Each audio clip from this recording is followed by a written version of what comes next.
If you've been joining me from the beginning of our journey through the history of film, you might have noticed something. None of the films I've talked about so far look like the movies you see today. Yes, Ryan Gosling got very little play in the 1800s, but what I really mean is we haven't talked much about story, character, narrative. Like, you don't go to the Megaplex today, buy a bunch of popcorn, and sit down and watch movies of trains entering stations or horses running in slow motion. That's because there was a period in the history of film, a really important and kind of problematic one, when film evolved from a technical curiosity into a powerful visual storytelling machine. Artists, technicians, and engineers started devising ways of making films longer, more complex, and more narrative. This is when it began to develop its own language through the power of editing. And the way films were made and watched became more familiar too. Film studios began to pop up. Movie theaters proliferated. Systems were created to develop film, shuttle movies from theater to theater, and publicize them to hungry audiences. As film's physical and economic imprint became more stable, so too did its visual language, taking a shape that more closely resembles movies you see today. And this was due in large part to the exhaustive work of D.W. Griffith, a failed actor turned filmmaker whose own legacy was as complicated and sprawling as one of his films. It's time to tackle D.W. Griffith and the arrival of the feature film.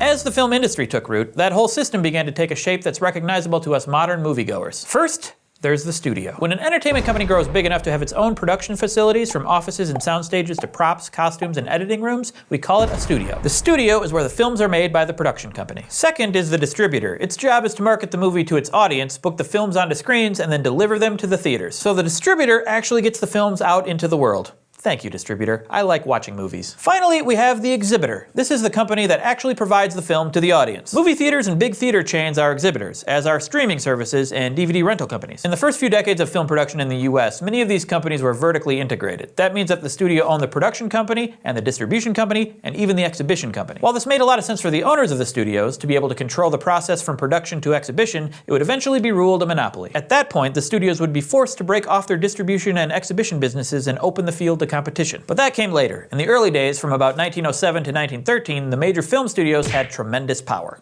Like me. Eager to please a growing and ravenous audience, these studios looked to the success that manufacturers like Henry Ford were having with mass production and tried to make films in a kind of assembly line process. Write the film, shoot the film, edit the film, distribute the film, screen the film, and repeat, as fast as possible and as often as possible. That's how you make art. It was about quantity, not quality. If the movies were good, that was cool, but it wasn't the goal. Experimentation of any kind was discouraged. Time was money. The standard length of these films was about 10 to 16 minutes, or one reel of film. The creative name they came up with for these films? One-reelers. But despite the flattening out of quality, this was a period of astronomical growth for the film industry, in the US and Western Europe in particular. Demand was through the roof, and filmmakers were working overtime trying to meet it. They were also stealing. Copyright law was still in its infancy, and as with books prior to 1893, most films were considered to be in the public domain. This meant that prints could be stolen and duplicated without legal consequences. It was kind of like the Wild West, and it can be as confusing to make sense of as it was to live through. Yeehaw! So let's see if we can work our way through it. The person in the best position to bring some order to the chaos of this burgeoning film industry is our old friend, Thomas Edison. Edison claimed that he held the patents on several elements in almost all motion picture cameras and projectors, so he believed that he was entitled to a cut of every camera and projector sold, as well as every movie that was made, sold, or screened. And who was the competitor who most got under his skin? His former lab assistant and the man who actually invented the first motion picture camera, William Dixon. After he left Edison, Dixon started his own production company called Biograph, which made films using a camera similar to Edison's kinetograph, but different enough to survive a lawsuit. And sue Edison did, no fewer than 20 times in just a few years. I mean, Edison was suing everybody. This era became known as the Patent Wars, as gangs of men connected to Edison were known to show up at independent film studios and threaten the filmmakers. Eventually, Edison realized he was wasting time and money in court. Independent producers and distributors were popping up all over the place, and he was left playing this big, high-stakes game of whack-a-mole. Sounds like fun, but it's not. Trust me. So he proposed a truce and partnered with Dixon's Biograph and 8 other major film studios, the country's leading film distributor, and George Eastman, the biggest supplier of film stock. Together they created the Motion Picture Patents Company, also known as the Trust, an effective monopoly on film production and distribution in the United States. Instead of selling films to distributors and exhibitors, studios would rent them out and retain all legal rights to them. This gave studios control over which films were screened, how often, and in which theaters. Sounds great. No, it doesn't. Plus, because Eastman was a member of the MPPC, independent film companies couldn't get their hands on film stock without permission, which meant that Edison got to decide who could and couldn't make movies. In addition to the stranglehold that the trust put on the industry, it also promoted the assembly line process of film production. As a result, the films themselves, by and large, became unimaginative, stale, and static. But the independents refused to go quietly. They banded together to form groups aimed at resisting Edison and the MPPC. The last and most successful of these was the Motion Picture Distributing and Sales Company. Many of them also decided to move their production facilities as far away from Edison's New Jersey headquarters as possible. Can you guess where they ended up? Not Schenectady. That's right, Hollywood, California, which had the added benefits of year-round sunshine and a diverse and handy assortment of natural landscapes. Also earthquakes. That's not a benefit, that's just a thing it had. Finally, in 1918, the United States Supreme Court broke up the MPPC and ordered film studios to sever their distribution and exhibition branches, ending Edison's run as American film's great gatekeeper. While all this was going on, films themselves were struggling to change, and though no one knew it yet, features were on the way. A feature film is a movie with a running time long enough to be considered the principal film in a program. Usually features clock in at between 70 and 130 minutes. When Edison's posse was in control, the MPPC strictly forbade films longer than one reel, or 10 to 16 minutes. So filmmakers began looking for creative ways around the length restrictions. Some would make 2-reelers and then show them in a serial format. The first reel this week, the second next week. Sort of like what they did with the last Harry Potter book.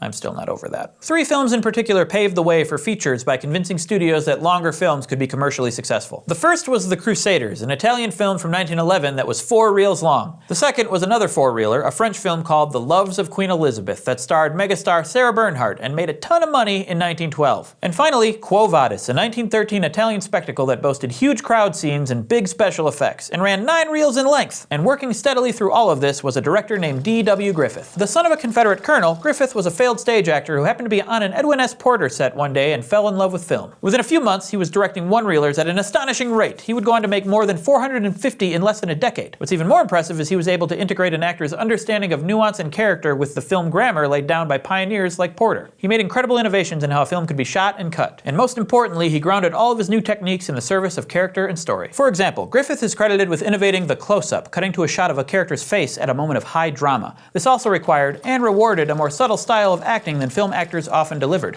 Can we cut to a close-up, Nick? No. Drama, right? Are we in a close-up? No.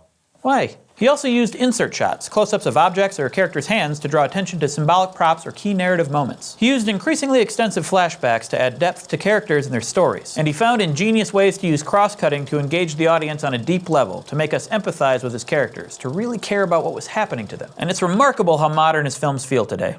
That's why I remarked on it. Sure, they're in black and white, and they're short, and they don't star Captain America or Vin Diesel's car or an Oscar-worthy bucket of tears, but the way the shots are framed and arranged hasn't changed all that much since Griffith. And Griffith's biggest achievement was the film Birth of a Nation. This is the film that paved the way for feature-length films to become the gold standard. It was successful enough, both financially and in terms of its massive scope, mixed with its detailed attention to character, emotion, and story, that audiences demanded more like it, and would no longer be satisfied with a program of half a dozen 1-reelers. Birth of a Nation is also a deeply racist film. It offers an extremely sympathetic view of white Southern former slaveholders under Reconstruction. The heroes at the end of the film are the reborn Ku Klux Klan, who ride across the countryside, racing to save poor white Southerners besieged by a mob of murderous former slaves. It's stunningly effective in its use of cross-cutting and screen direction. It's also profoundly disturbing in its message and imagery. This is the double-edged sword of D.W. Griffith, a master of cinema on the one hand, and an apologist for a legacy of hatred, violence, and persecution whose work inspired actual hate groups to reconstitute in this country. The film faced protests at the time, particularly in places like Chicago, where people of all ethnic backgrounds objected to its twisted view of history and race relations. And there was a very small but vibrant underground African-American film industry at the time that responded to the racism of Birth of a Nation with films of their own. Most famous was Oscar Micheaux's Within Our Gates, released in 1920, the story of a mixed-race school teacher who encounters violence and prejudice as she tries to make a better life for herself. The most successful African-American filmmaker of the time, Micheaux examined the racial climate in the United States in a way that's as nuanced and searing as Griffith's is bigoted and inaccurate. Whatever else it is, Birth of a Nation marked the end of the silent shorts era and challenged film studios to allow filmmakers to make longer, more complex films that told grand stories with unique characters and powerful emotions. The pictures may have moved before Griffith, but now the audience was moved too. Today we talked about how the film industry is divided up into studios, distributors, and exhibitors, and how all those systems used to be controlled by the same people.